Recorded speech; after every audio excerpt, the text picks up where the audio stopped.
The NYU Langone study began with a question. Do outcomes among patients with COVID-19 differ by race, ethnicity, and are there disparities in outcomes associated with coexisting conditions and environment?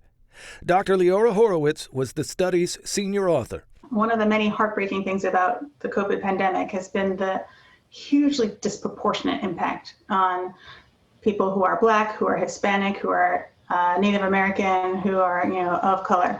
And nobody disputes that. Dr. Horowitz is an associate professor at NYU's Department of Population Health and Medicine and director of the Center for Healthcare Innovation and Delivery Science at NYU Langone.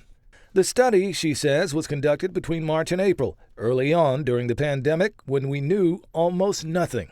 We didn't know that COVID causes blood clots. We didn't know that COVID causes kidney damage. We didn't know we didn't need to rush people onto ventilators, that we could wait. We didn't know that steroids reduce death rates. Now we know all of that.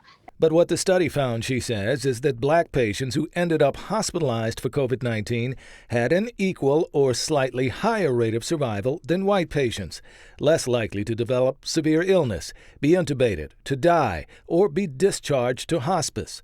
The survival rate higher for Black women. But the study still showed that Blacks and Hispanics were disproportionately contracting and dying of COVID-19 across the country, more likely to be uninsured or underinsured, thus more likely to die at home as opposed to in hospital due to poorer access to care. They could maybe get disease more often because they're more likely to be essential workers or live in crowded conditions. They could get sicker with the disease once they get it. Maybe they have more other diseases like blood pressure problems and kidney problems.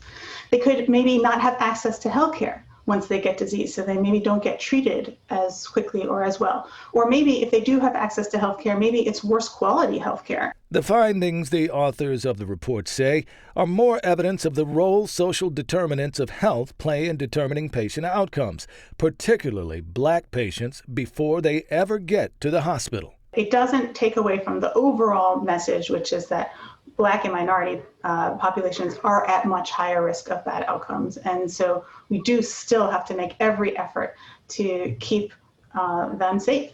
Dr. Horowitz says that means making sure essential workers have the proper PPE and equipment needed to do their jobs safely, that employers maximize working conditions to keep employees safe, and that we minimize crowded living conditions as best we can. In the newsroom, Craig Treadway, Pix 11 News.